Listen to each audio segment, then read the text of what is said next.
It references the psychology column, The Deep Psychology of the Hokuto Myth, written by psychiatrist and commentator Yasufumi Nakoshi.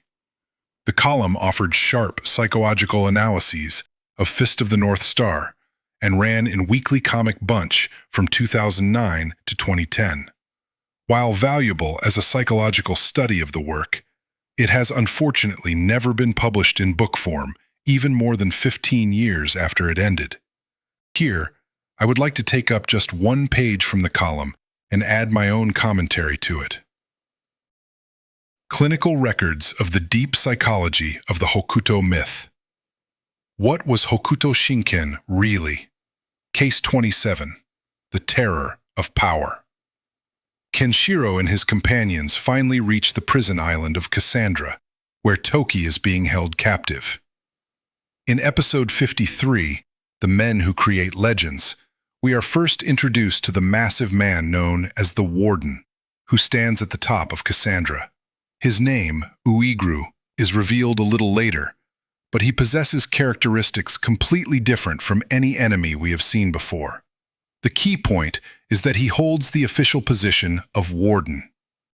For example, Colonel Golan or Sergeant Mad were simply operating their own armed groups. Their titles were merely carryovers from their previous high ranks in the military. Uiguru is not that kind of simple boss. He has been entrusted with running the specific department called Cassandra within a much larger organization. In other words, he is a bureaucrat.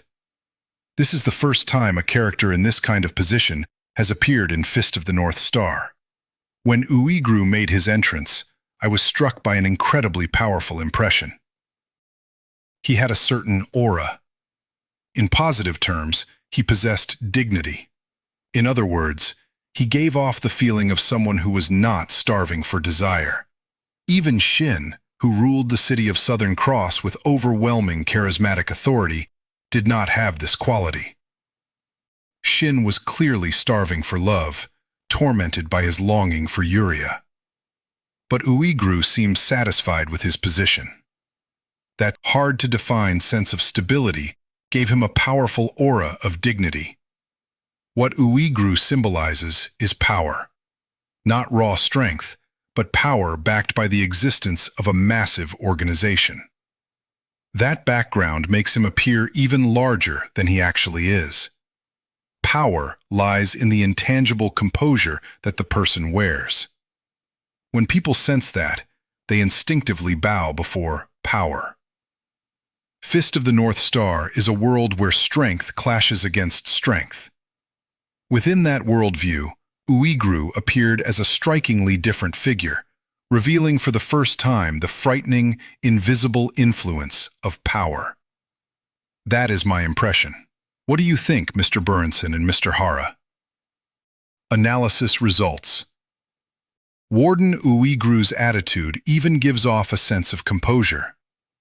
The reason we feel he is a rare villain who is not starving for desire in Fist of the North Star is because he is a bureaucrat.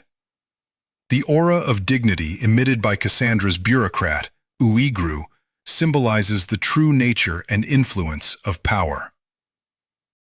The above is an excerpt from Yasufumi Nakoshi's column. Previous books analyzing Fist of the North Star have generally focused on sentimental evaluations of characters or explanations of their attributes. This column, which analyzes characters' psychological behavior and their structural roles within the story from a unique perspective, was a true eye-opener. In Fist of the North Star, villains typically commit evil acts, enrage Kenshiro, and receive the severe punishment of Hokuto Shinken. Because of this structure, the story naturally becomes hard-boiled and brutal. Combined with Tetsuo Hara's dramatic art style and unique sense of humor, it elevates the series into a distinctive form of entertainment. However, because of this elevation, the villains tend to be consumed and discussed as comic relief. Nakoshi's psychological analysis of the heel quality that Warden Uiguru exudes, framed through the lens of a symbol of power, was genuinely an eye-opener. That said, There are several points I would like to add from my own perspective. While Nakoshi defined Uiguru as a bureaucrat and symbol of power through psychological analysis, I would like to support and expand on that definition from the perspectives of narrative structure and source of imagery. 1. The construction of legend and bureaucratization. The observation that he is not starving for desire requires a little additional context. Warden Uiguru was obsessively fixated on the idea of legend. This suggests that he had once starved for legend. However, it is also true that he already possessed considerable ability, enough for Rao to entrust him with both the Cassandra prison and Toki's confinement. By defeating countless challengers as warden, he had established the legend of Cassandra as a functioning system of control. He was satisfied with that system. This is why he radiated the dignity and confidence of institutional power that Nakoshi pointed out. His actual strength was also exceptional. He remained completely unfazed even after learning that Kenshiro had defeated Amoeba. He chose to fight the Hokuto Shinken by charging attack, fearless while near naked. Despite this, he managed to knock out the previously invincible Kenshiro, proving the strength behind his unbreakable legend.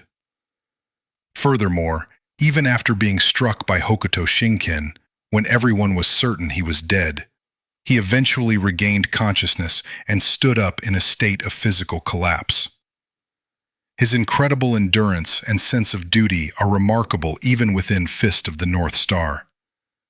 In terms of managing Cassandra prison, he trained powerful soldiers such as Raiga and Fuga and supplied them to Rao's army.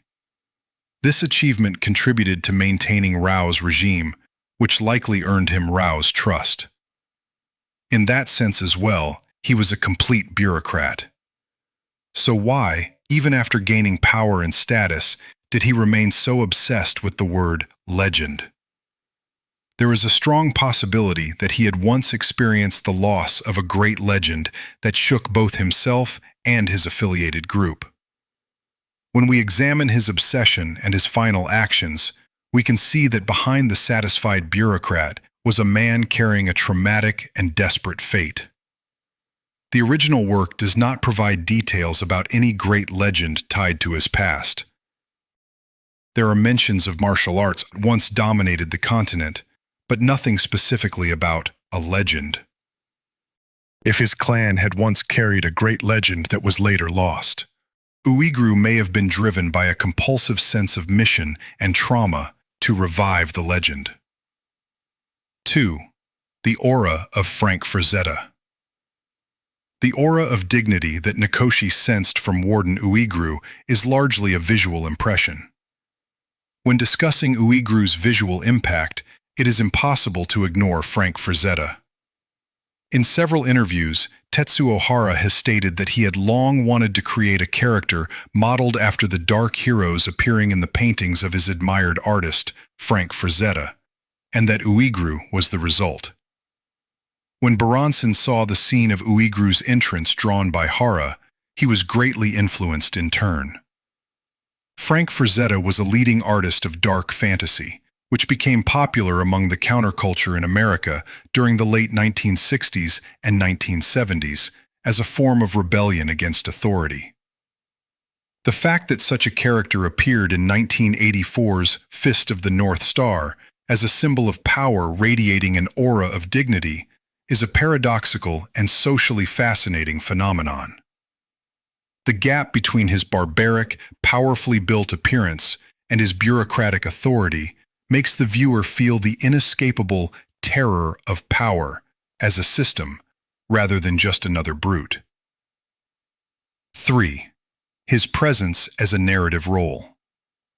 From a structural standpoint, Cassandra is a microcosm of the world Rao seeks to create.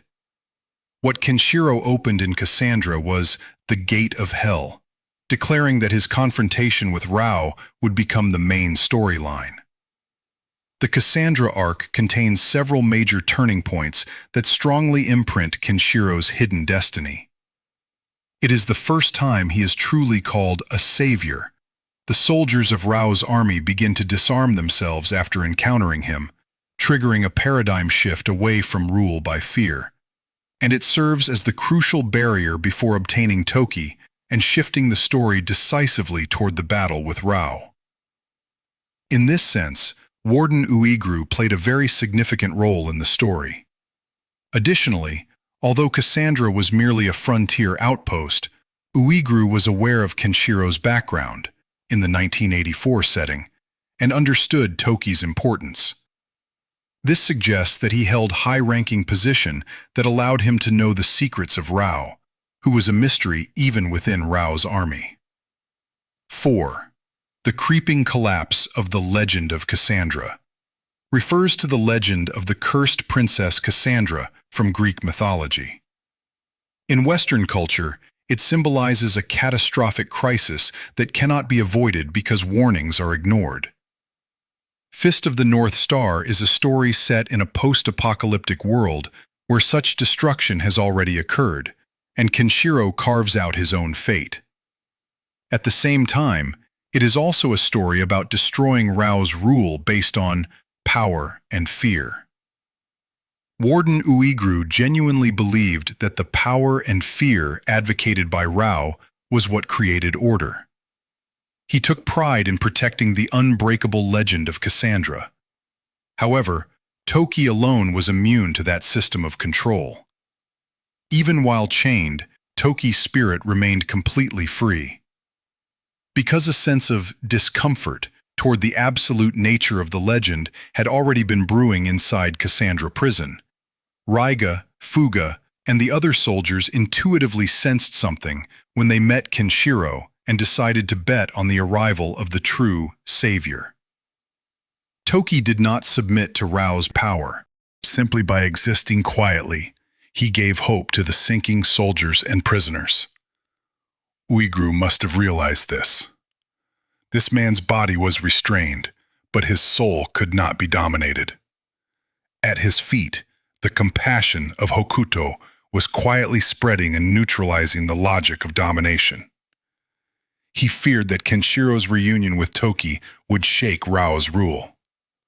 For Warden Uiguru, imprisoning Toki was both proof of his loyalty to Rao and a mirror that constantly exposed the incompleteness of rule by force. As shown in his dying message, "You must not let them meet, those two."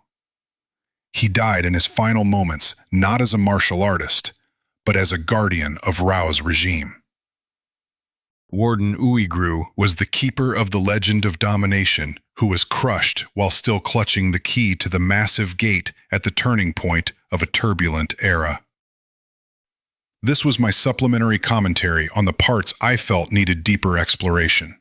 What did you think? Let's continue diving deeper into Fist of the North Star in another video.